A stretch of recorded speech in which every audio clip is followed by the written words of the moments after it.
And we have Lisa Robb here with us with her presentation from Mindset Matters. Okay, please take it away, Lisa. Awesome. So how do you accidentally run 26.2 miles? Okay, so it wasn't exactly an accident, but signing up for my first marathon certainly felt that way. Like an accident, it was completely unplanned. I was working out at the Wisconsin Athletic Club, and I found myself cluelessly wandering into an information night for Team in Training. I found out that Team in Training was part of the Leukemia and Lymphoma Society. And as a member of Team in Training, you raise money and awareness of blood-related cancers. And in return, they coach you and teach you how to run a marathon. Now, I had never run further than 3 miles, and I didn't know anybody that had leukemia.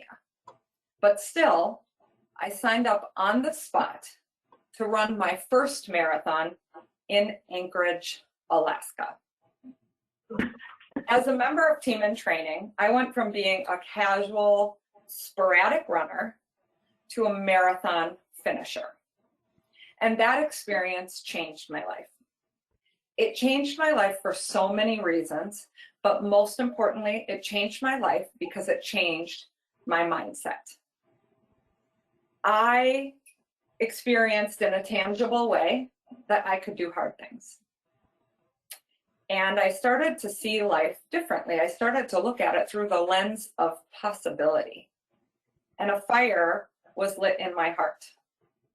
I wanted to share this lens with other people. I had to share this lens with other people. If there is even a remote possibility that you are being held back, that there are chains, maybe even invisible chains holding you back, I want to break those chains. So today I want to share with you 7 mindset mantras that you can implement immediately. So first, some ground rules. I would love for you to have paper or something to write with and a pen,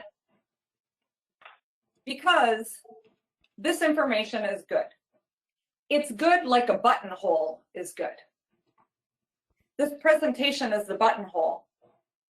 You are the button. And when you connect this information to your life in particular, that's where the magic happens. That is what makes this presentation useful. So, mindset mantra number 1. Here we go. Have high expectations. For the longest time, my husband would warn people not to talk to me. He would say, don't talk to Lisa. She'll try to convince you to run a marathon. And that was true. It wasn't so much that I thought everyone should be a runner, but I wanted everybody to experience the feeling of being able to cross that finish line, the feeling of doing something that you thought was impossible, but you did it. That's what I really wanted for people. What is your marathon? Wouldn't it be cool if, now if you aim too low, it would be a shoulder shrug. That is not what we're going for here. I want you to dream a big, radical, impossible dream. Back in the good old days, when we could easily get together in person without a second thought, I went to a conference for entrepreneurs. And at this conference, we were sitting at tables. There were about 8 people at our table. And they posed this question. If you were given $50,000, if you were given $50,000, what would you do in your business? And we went around the table and we shared our thoughts with each other. But then they asked us, what would you do if you were given $5 million? What this question revealed to us was the limitations that we had imposed on ourselves that we didn't even know were there. Limitations can be invisible. They can be chains holding you back when you don't even know they're there. So, have high expectations. The higher, the better. If it seems impossible, you're on the right track. Nelson Mandela said, it always seems impossible until it's done. So let's take a moment to button this up. Take a moment to write down what having high expectations means in your life. What is your big, radical, impossible dream? I'll give you a moment to write down your thoughts.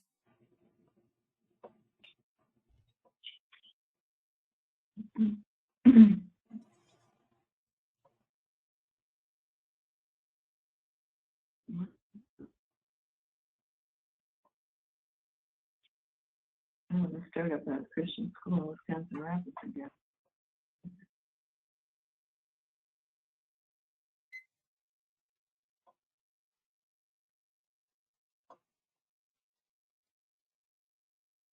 All right, moving on. Mantra number 2. Have low expectations. Now, if you're asking yourself,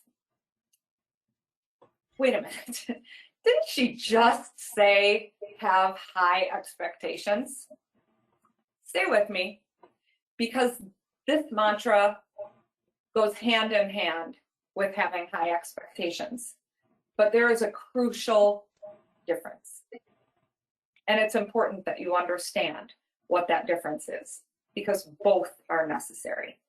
So think about a large staircase. The staircase at Hilldale in Madison takes you from the parking structure to the entrance to Target. Let's look at this staircase like a metaphor. If I remember correctly, there are 42 steps between the parking structure and the entrance to Target. So the entrance to Target would be your high expectation, your dream, the impossible, radical dream.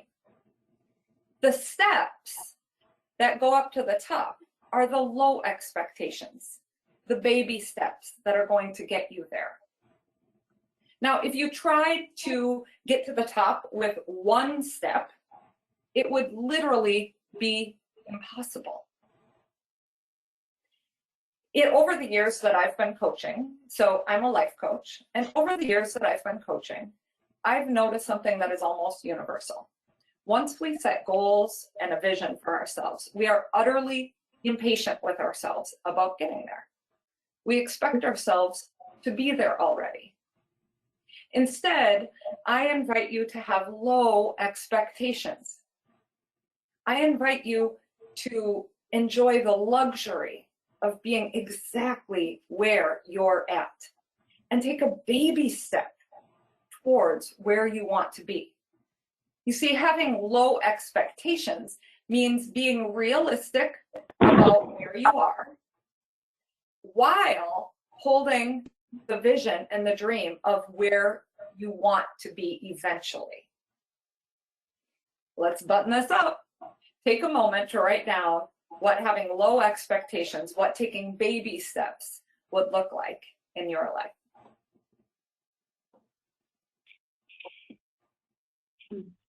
I don't even know where it's good.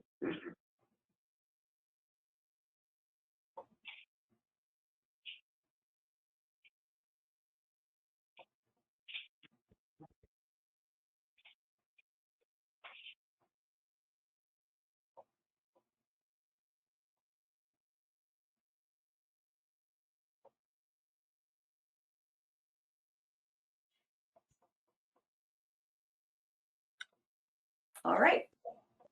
Mantra number 3, know your reasons. When I was training for my first marathon, I was also a kindergarten teacher. I loved those kids as if they were my own. What a great age. They're so funny, they're smart. It was a joy to spend time with them every day. Now, the cool thing about being part of Team in Training is that we have an honored patient, a patient that has leukemia or has had leukemia that we train in honor of. It just so happened that the honored patient was a 5-year-old girl named Riley with leukemia. And although I didn't know Riley, I felt like I did in the eyes of all of my kindergarten students. I wore a hospital bracelet with her name on it. And whenever I didn't feel like going for a training run, when I didn't want to lace up my shoes, I would look down at that bracelet and remind myself that Riley didn't feel like going to chemo. And that was enough to get me out the door. You see, we will lose steam. We will fall down. There will be failures and setbacks along the way. What we need is a reason, something bigger than ourselves, something bigger than our excuses that can keep us on track. So what is your reason? What is your Riley? Take a moment to write down your reason.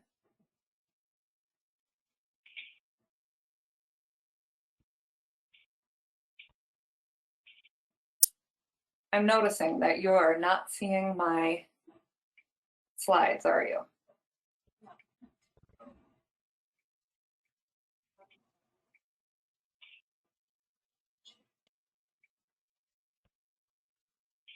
There.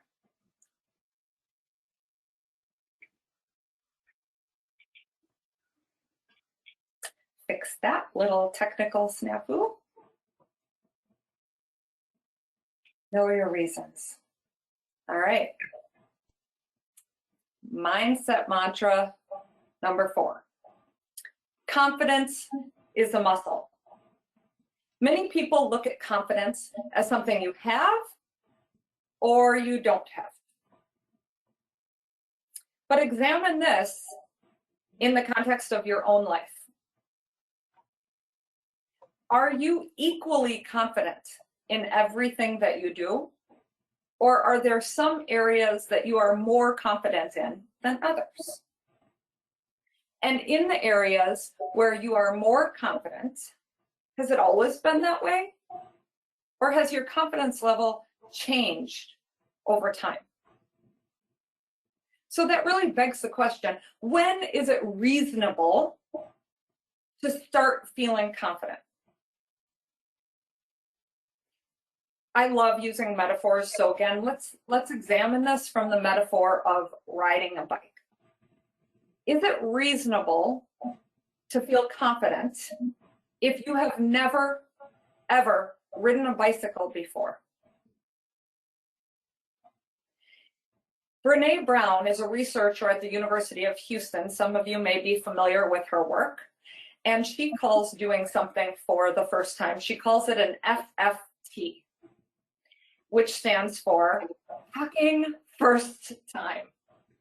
Because first times are hard.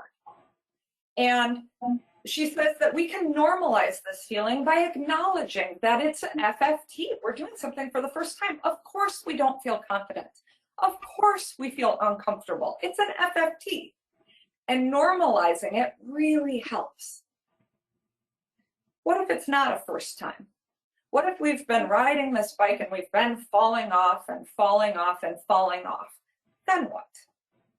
Well, now we can look to Carol Dweck, a professor at, she's a professor of psychology at Stanford University, and she has literally written a book called Mindset that talks about her research in the difference between having a fixed mindset and having a growth mindset. According to Carol, having a fixed mindset means that you believe your qualities are carved in stone, while believing in a growth mindset means believing that your qualities can be cultivated over time through effort. So let's examine riding the bike and falling off through the lens of those two mindsets. If we choose to believe the fixed mindset and we continue falling off the bike, that would say we cannot ride the bike, period. But if we look at this through the lens of a growth mindset, we would look at this as we cannot ride the bike yet. That very important word, yet,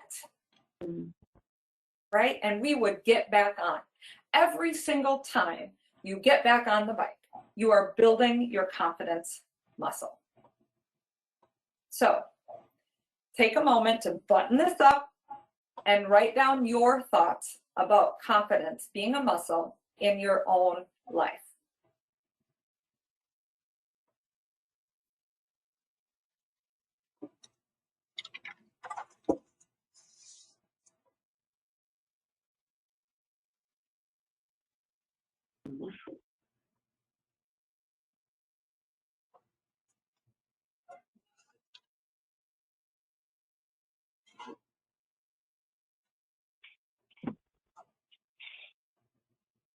All right. Mindset mantra number 5. Listen to the voices in your head. Yes, we all have these voices in your head. But to be clear, I'm talking about listening to them as in hearing them, not listening to them as in believing them. If any of you have a background in sales, you'll know that a lot of these voices in our heads may be referred to as objections, right? Things that, reasons or concerns. So for example, when I was signed up for my marathon, the voices in my head were saying things like, that's crazy, you can't run that far, you can't raise, you'll never raise that much money, right? These are the voices in my head. So in the coaching world, we look at these as saboteurs. They are, the job of the saboteur is to try to keep you safely in your comfort zone. The problem with staying in your comfort zone is nothing happens there. That is not where growth happens. Growth always happens outside of your comfort zone. So these saboteurs are trying to keep you in your comfort zone where the only thing that happens is the status quo. Now, if you're like me, you don't want on your tombstone, she maintained the status quo, right? No, thank you. But yet it is uncomfortable to step outside the comfort zone. So the first step is to acknowledge, what are these voices saying? So I shared mine with you. That's crazy. You'll never be able to run that far. You can't raise that much money. What is at least one thing that the voice inside your head is saying to you about a reason of fear and anxiety? Take a moment to write that down.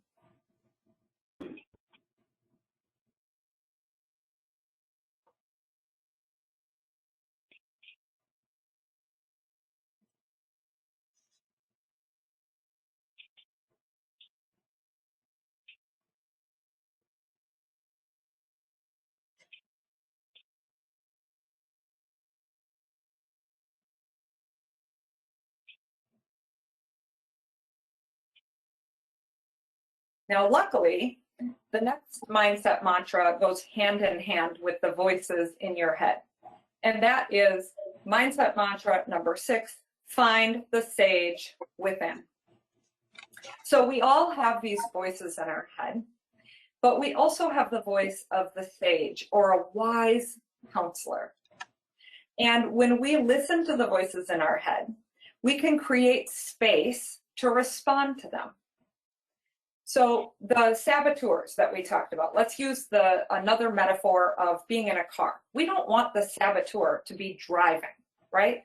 We don't want the saboteur in the driver's seat, but they certainly have a place in the car, hopefully in the back seat, because our fears and anxieties are going to be with us, but we don't want them driving.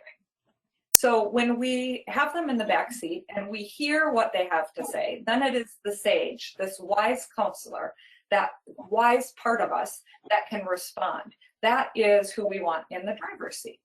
So when my saboteur said, "That's crazy," I can think about that and let my sage respond. "That's crazy. Is that true? Do I believe that?" You know what my sage has to say? "That's crazy. Awesome. You get to go to Alaska. You're going to try something brand new. You'll probably meet a lot of really cool people. You'll see some amazing things. Is it going to be hard? Yeah, it's going to be hard, but this is also going to be a lot of fun." So do you see the difference?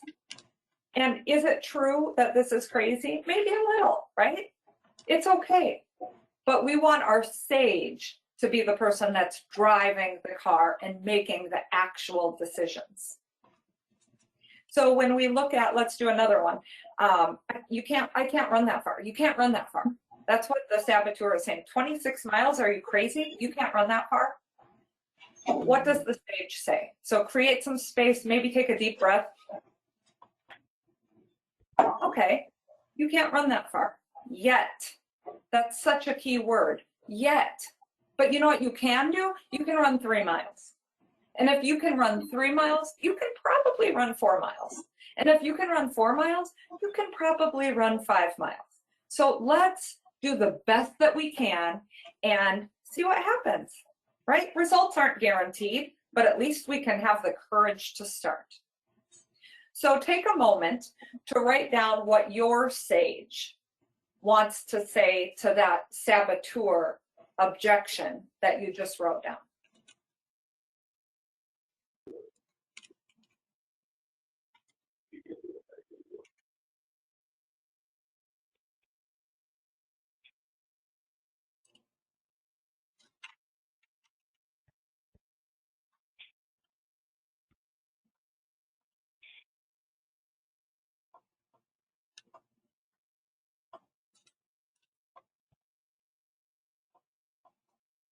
And actually, before we move on to this mindset mantra number 7, is there anyone that wants to share their sage response?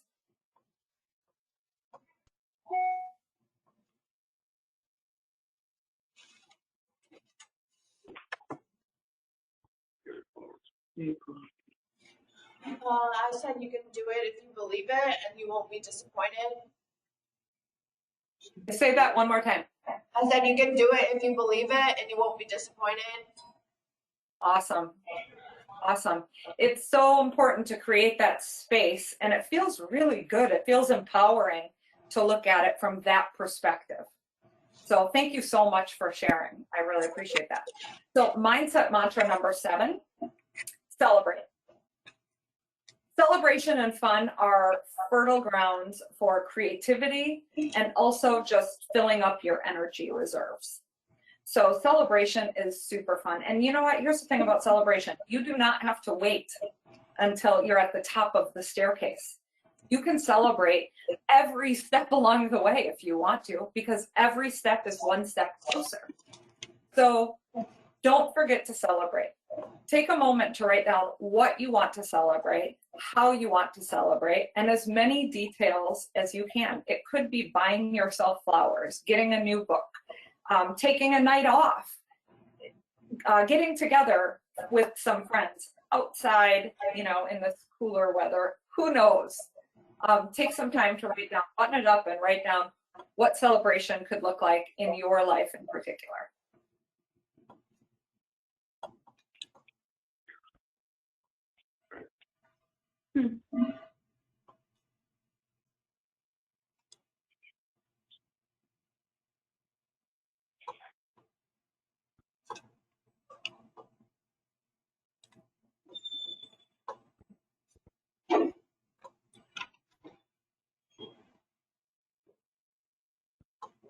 So with that, you have all 7 mindset mantras. Have high expectations. Have low expectations. Know your reasons. Confidence is a muscle. Listen to the voices in your head. Find the sage within and celebrate. Thank you so much for the opportunity to talk to your club today. I really appreciate it. I would love to stay connected with you. You can go to my website. There's a bullet list here of things that resources that you could find if you choose to go to my website. My email is also listed, my phone number, and I would really love to connect with you on LinkedIn. What I really want to hear is what is the one thing, and whatever works for you. If you want to send me a text, if you want to send me an email, if you want to send me a message on LinkedIn, what is the one thing that you are going to do differently and to commit to based on this presentation? I would really love to hear from you. Thank you so much, and thank you especially to Tim for inviting me to speak today.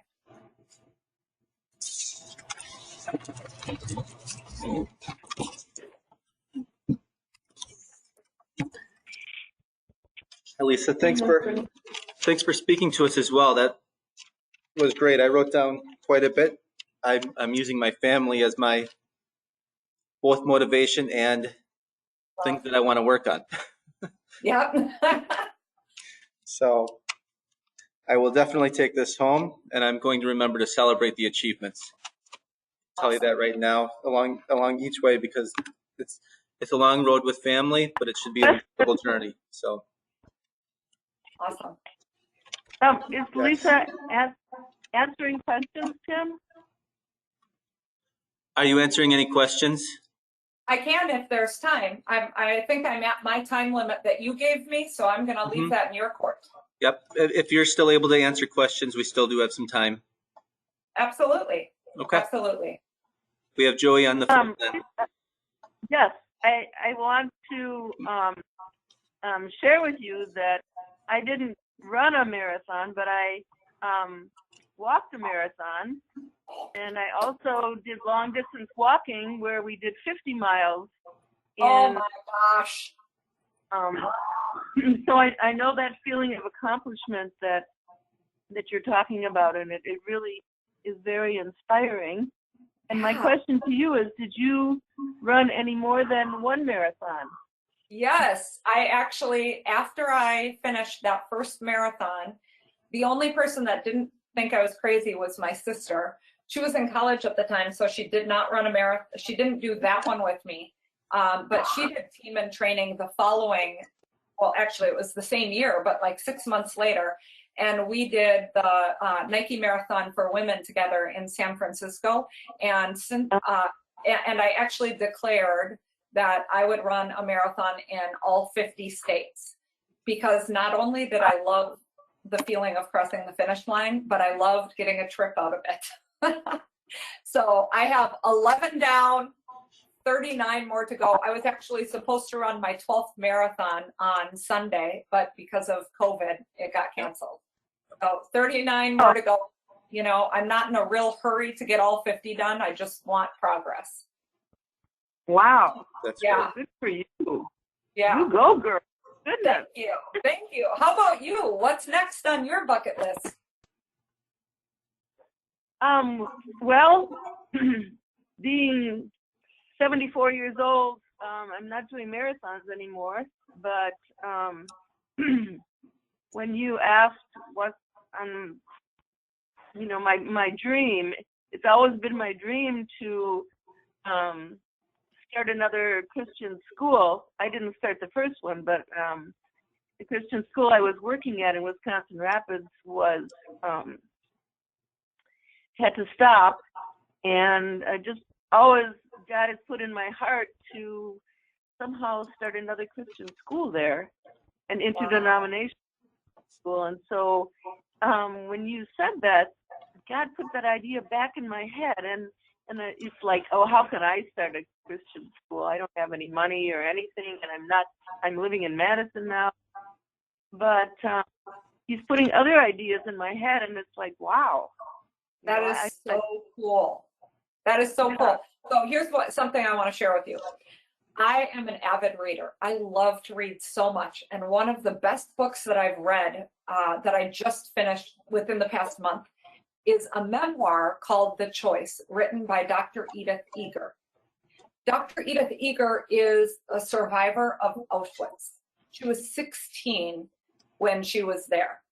She published this memoir in 2017 at the age of 89. So Wow. although Auschwitz is certainly a part of her story, it's just that it is a part, right? It's not the whole story. Her memoir was such a great reminder that it's not over. It doesn't matter. You're 74, you're still here. We have time, right? What are we going to do? She published that book when she was 89.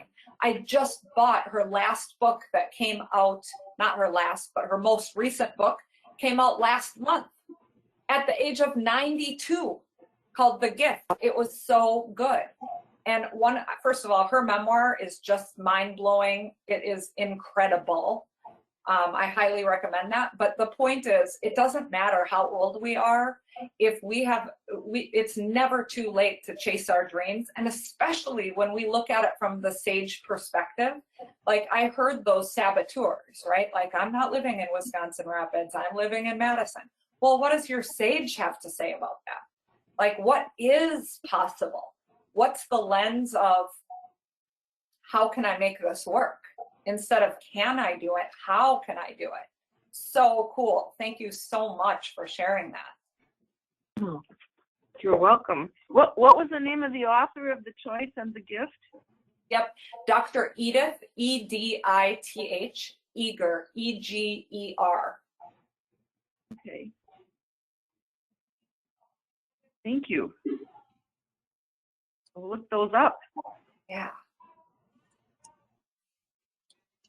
I love that you were doing the 50-state portion and that you can take that in order to travel. I ran my first marathon in college and kind of got away from running for a little while, but a friend of mine and I, he lives up in Stevens Point, lives a decent ways away, but he's got family about the same age as mine and my kids, and the kids get along great.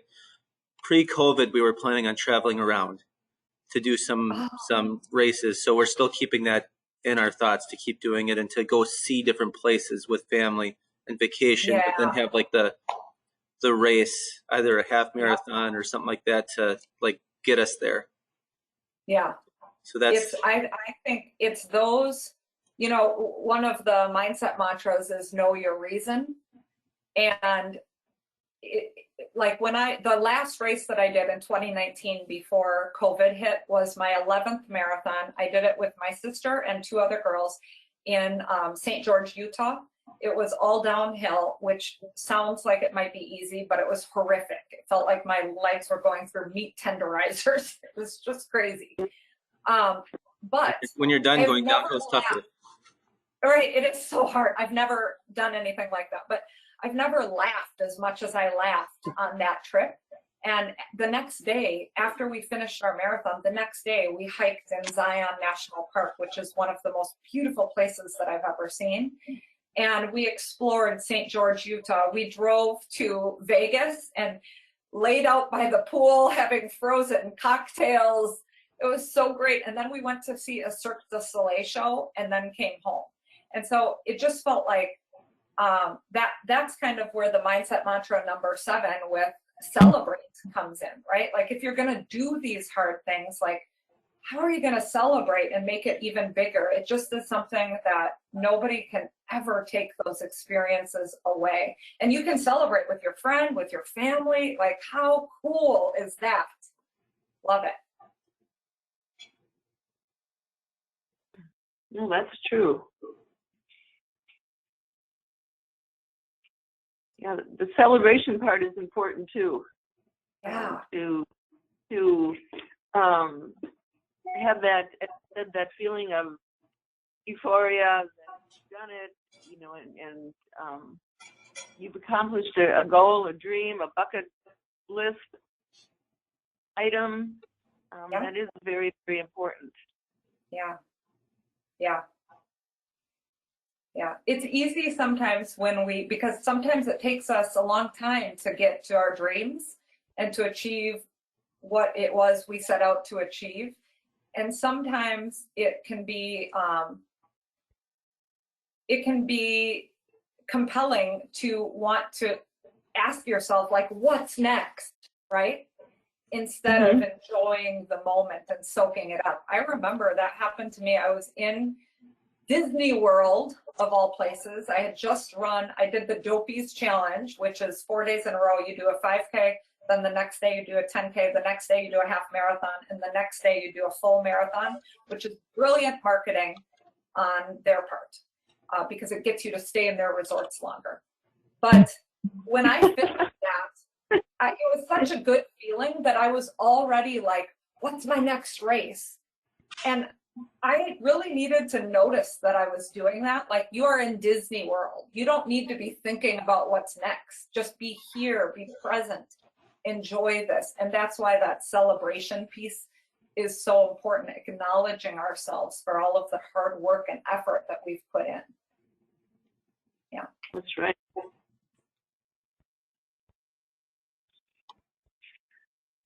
Lisa, Well, thank you so much. Yes, thank Really you. I have your appreciate website up here for those to view. When I put this out as well, I'll make sure that I have all the information from the last slide on there Awesome. for anyone Thank to you. connect to you that can. Okay. Okay? Thank you so much. I really appreciate you guys allowing me to speak at your club, and I would love to stay in touch. So please connect with me. If you find me on LinkedIn, if you search for, there are a billion Lisa Robbs. So if you search for Lisa Robb, PCC, which is Professional Credentialed Coach, you will find me there. So thank you so much. I really appreciate it, and goodbye. All right. Bye. Bye-bye. Stay safe. All right.